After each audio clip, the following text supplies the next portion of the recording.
Robert Neso Kayongo tumalire ensonga zino. Webale nnyo munange Joan n'abawesi olunaku olwaleero mu kwongera okulondoola okwogera kw'omukulembeze w'eggwanga wayogeredde ku nsonga ez'enjawulo mu kimanyiddwa nga State of the Nation Address wategeereza eggwanga ku ngeri gavumenti gy'eteekateeka okukola ku nsonga ez'enjawulo n'okusingira ddala ezo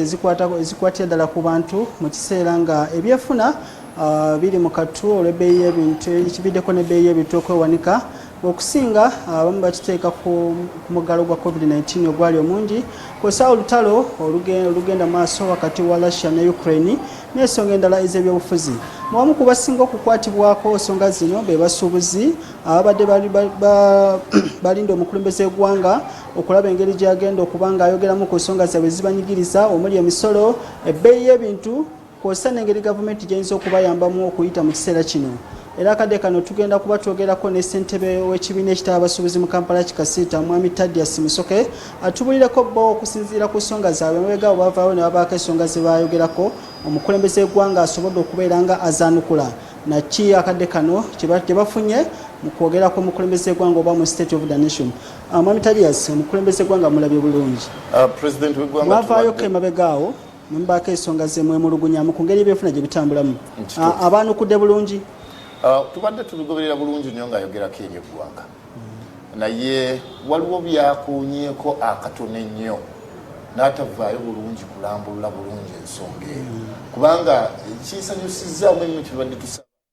nti ensonga y'obulimi eno gavumenti okugiteekeramu ddala ssente esobole okubeera nga tuva mu nnima ya sizoni nga tufukirira kikimu ku recommendation ezo zetwawaayo ekyo kibadde kirungi nnyo naye ate nekitabeera ati nno okwogerwako bwogerwa kigwanidde okubeera nga kiteekebwa mu nkola kubanga kekadde okubeera nti tetwogera bwogezi wabula tusobola okuvaayo ensonga zino ne tuziteekera ddala mu nkola ate mu bwangu ekitumazeemu amaanyi nti twavaayo ne tulaga obwetaavu obw'okulaba nti gavumenti ekola kyonna ekisoboka okubeera nti ng'ekkakkanya ku mbeera eno nti yes atugambye nga KACITA ffe twagala ku importinga naye ate twalowooza nti bwe tuba twagala okukakkanya ku bwetaavu bw'ebintu nga tulabyeko nti waliwo tusobola okubijja ku layisi byali badde bisobola okukakkanyaako ku miwendo egimu kubanga tulina obukakafu nti katale k'ensi yonna ebintu byeyongedde naye tebyeyongedde nga bwe byeyongedde wano nti wano byedabolize ebirala bigenda kwetripolinga naye nga ensi endala zongeddemu genda kwesanga siringi 1,200 so biba bikyali wansi nnyo naye olwokubanga nti gavumenti yagala okukuuma amakolero ga wano tulowooza bayitaddewo akaseera akagere bwetunuulira okwogerako pulezidenti olunaku olwaleero recommendation nyingi nga KACITA zetwabadde tuwaddeyo gavumenti nga tulowooza gavumenti egenda kubeera nga ezitwala ng'enkulu naye oba olwokubanga nti pulezidenti yagadde okunnyonnyola ennyo Munnayuganda ategeere enteekateeka gavumenti zebadde yitamu okusomoozebwa n'okugezaako okuzzamu bannayuganda essuubi naye ng'ensonga zaffe zetubadde tusaba ennyo tazikoonyeeko nsonga kyezo kubanga tubadde tutunuulira nti yesu wadde gavumenti yatusuubiza nti tegenda kwongeza ku misolo twava nitugamba nti mu kaseera kano ak'okusoomoozebwa twalibadde gavumenti yeeyama eri bannayuganda nti neteefuteefu okendeeza ku kusaasaanya kwayo naye okwejalabya n'okusaasaanya ssente z'omumisolo nga bwe baagala zisigadde zikyasaasaanyizibwa ate ensonga netugamba nti kale bwe tuba tetuwongeza misolo tusobola okukendeeza ku misolo okubeera nti engeri tuba tukendeeza okusaasaanya era bajeti esobola okugenda mu maaso ate ensonga nakye twatunuulira nti gye tukoma okubinika emisolo emingi eri munnayuganda bizinesi zigwa abantu balina obusobozi okusasula emisolo bakendeera nakumbe ffe tutunuulira nti emisolo bwe giba gisoboka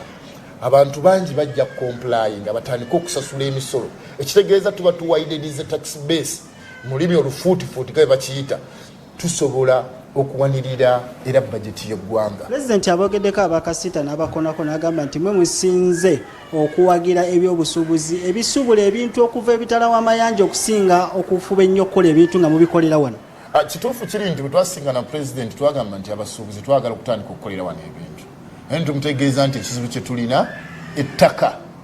zibu lya kufuna ffe tukwata obusente bwaffe nga tubuzze mu bbanka ne tutugula ettaka eryo ne baabagwira lwaki obasuusuute nnyo tevolaba akakonyeeko kubanga twamulaga nti ffe abaawano totufuddeeko naye abagwira olujja n'omuwa ssente n'omuwa ettaka kati nga tulaba nti singa tubuildinga local investors capacity yaabwe kyalibadde kituyambako nnyo era kyetwakasa president nti fe tetwagala kugenda bwe era n'ebintu ebikolebwa wano tubigula wano ne tuleeta ebintu bitannaba kutandika kukolera wano n'ensonga endala ne factory zino eziri wano ebintu ebisinga president bamubuzaabuza bikolebwa China wano ne bajjako kakolako ka finishing akatonotono nti ogenda okwesanga era ebintu ebisinga tebikolebwa wano kyova olaba ne mu covid byasigalanga biyingira abamu batutegeeza tulibadde tulambula amakolero ga wano ne tugenda Kapeeka ne tugenda Ejjinja ne tutegeeza nti tukolako kino na kino naye ebirala naffe tubijja bweru era singa mutuwa order mutuweemu mwezi gumu beebiri tujja kusobola okubireeta so president bamubuzaabuza gamba amakolero gagambye nti mulabe koyo ly'omu China mulabe miki agamba nago tegalina kyegakola gatunda butunzi bintu galinga waliwo agamu agagezezzaako okuimprovinga okukoleranga ebintu bya wano mbeera mukyamugamba nti tayiro bazijja China ate nga zo tuzikolera wano kati mulimu ebimu naye mulimu ng'engoye ze bamulimba nti bazikolera wano ninga mu butuufu bazijja China era gamba neye gyayambadde gyagambye engoye esaati ye Uganda bagijja China ne bamulimba ye Uganda esaati eyo yo bw'ogitunulira eyinza okwesanga nti za wano kubanga waliwo zengoye ekituufu kiri nti ze bakolera wano nisi zonna kati engoye zirimu ebika bingi ate bagenze bamodifyinga mu butuneze ng'ezikozesebwa gomesi tewali factory wano egikola tewali factory esobola kukola kati ogenda okwesanga nti ate bo bali ba advances baddira cotton namutekamu ka polyester olugoye ne bwolugolola nga lwangu amangu okukola ki okuterera naye engoye za wano ezimu nti wadde bagenze nabo baimprovinga kubanga twabagamba twagala okuwagira ebintu ebikolebwa wano ne twagala era omutindo ogusobola okuvuganya n'ebintu bye tubadde tujja ebweru nti ano tujja kubigula era tubagamba tetujja ffeffekka kubigula wabula tujja n'okubayambako nga mmwe ab'amakolero okubitwala ne mu mawanga ga East Africa oba mawanga agatulinaanye nti ffe tetulina buzibu kubanga ffe tulawa wetufunira wetusobola okuteeka ekizibu kye tulina nti bannaffe abayangwa okukolera ebintu wano muganda wange bonna baggwamu mulimu kabasuubuzi wali omanyi ab'amaanyi abalitanga ebyamasannyalaze bwe yagezaako okutandika okukolera wano ebintu byamulema kubanga sente gye tugenda okuzeewula ziriko amagoba mangi ate nga baganda baffe bali bo ogenda okwesanga gye bajja sente okwewola amagoba gabeera matonoko kati nga bw'oba ogenda mu manufacturing kikwetagisa kubanga osobola okufuna sente eziriko amagoba amatonotono ate bw'otumira ne Uganda Development Bank budget allocation yaayo ekyali ntono bw'oba ogenda mu manufacturing ensonga esembayo nti n'okugjayo sente zino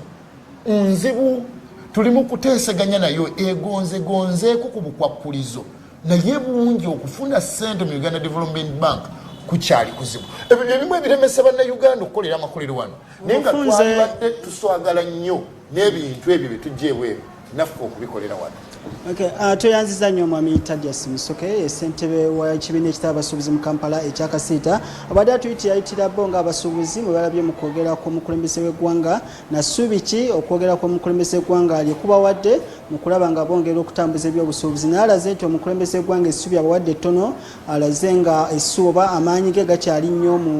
bamusigasimbi okuva emitala w'amayanja ate okusinga okusitula bamusigasimbi abawano wadde nga abanenyeza okubeera nti batunulira nnyo ebintu ebiva emitala w'amayanja okusinga ebintu ebikolebwa wano so kati ki yali omukulembeze w'eggwanga okwetunulamu olunaku olwaleero National Development Plan efulumye katulabe oba oli awo nti wanaabawo ekikolebwa mu kusitula bamusigansimbi abawano okusinga okutiitibya abo abava